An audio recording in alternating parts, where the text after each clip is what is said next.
চট্টগ্রাম নগরের যানজট কমিয়ে দ্রুত ও নির্বিঘ্নে যাতায়াত নিশ্চিত করার লক্ষ্যে নির্মিত লালখান বাজার বিমানবন্দর এক্সপ্রেসওয়ের র্যাম্পগুলো পুরোপুরি চালু না হওয়ায় সুফল পাচ্ছেন না মানুষ। জিসি জংশন, টাইগার পাস ও নিমতলা এলাকার র্যাম্প চালু হলে বন্দর, জিসি ও আশপাশের এলাকার যানবাহন সরাসরি এক্সপ্রেসওয়ে ব্যবহারের সুযোগ পাবে। এতে নগরের সড়ক ব্যবস্থাপনায় ইতিবাচক পরিবর্তন আসবে বলে আশা করেছে কর্তৃপক্ষ।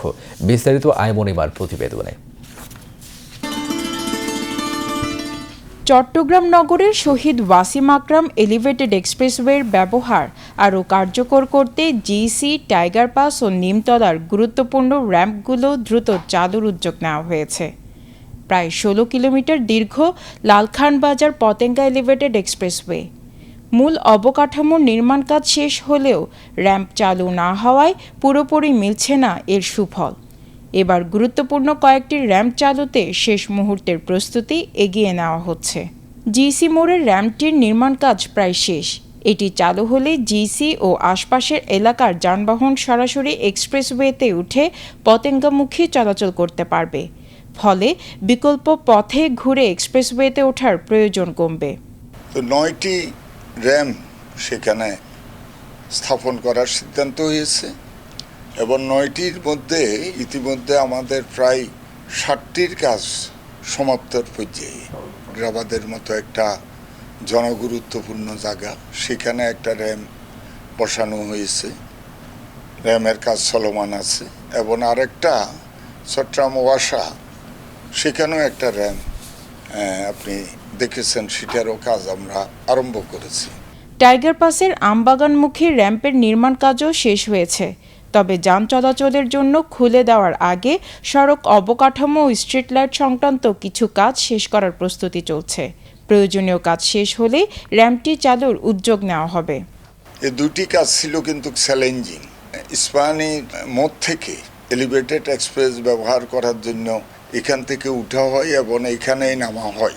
আমি মনে করি যে পুরো চট্টগ্রামের 1/3 লোকজন এই এলিভেটেড এক্সপ্রেস ব্যবহার করবে। বন্দর সংলগ্ন নিমতলা এলাকায় নির্মিত ওঠানামার দুটি র্যাম্পও প্রস্তুত। কার্পেটিংয়ের কাজ শেষ করে এগুলো চালুর উদ্যোগ নেওয়া হচ্ছে। র্যাম্প দুটি চালু হলে বন্দর, নিমতলা ও আশপাশের এলাকার যানবাহন সরাসরি এলিভেটেড এক্সপ্রেসওয়ে ব্যবহারের সুযোগ পাবে। ১০০ টাকা আমরা টোল নিচ্ছি, তো সেই হিসাবে প্রায় ৬,০০০-এর মতো এখন গাড়ি আসা যাওয়া করে। তো এটা যদি আমরা সব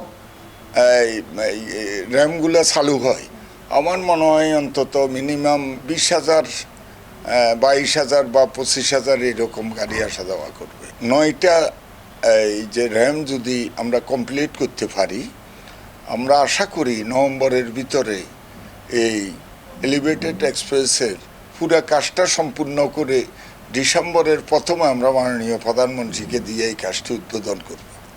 এদিকে আগ্রাবাদ ও সিপিজেড এলাকার র্যাম্পগুলোর কাজও পর্যায়ক্রমে এগিয়ে নেওয়ার কথা জানিয়েছে সংশ্লিষ্টরা। সবগুলো র্যাম্প চালু হলে লালখান বাজার থেকে পতেঙ্গা পর্যন্ত এক্সপ্রেসওয়ের সঙ্গে নগরীর গুরুত্বপূর্ণ সড়কগুলোর সংযোগ আরও বাড়বে। সংশ্লিষ্টদের আশা, জিসি, টাইগার পাস ও নিমতলার র্যাম্প চালু হলে এলিভেটেড এক্সপ্রেসওয়ের ব্যবহার বাড়ার পাশাপাশি নগরের ব্যস্ত সড়কগুলোর উপর চাপও কিছুটা কমবে।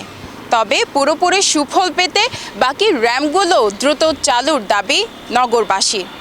আইমন ইমা, বাংলাদেশ টেলিভিশন, চট্টগ্রাম।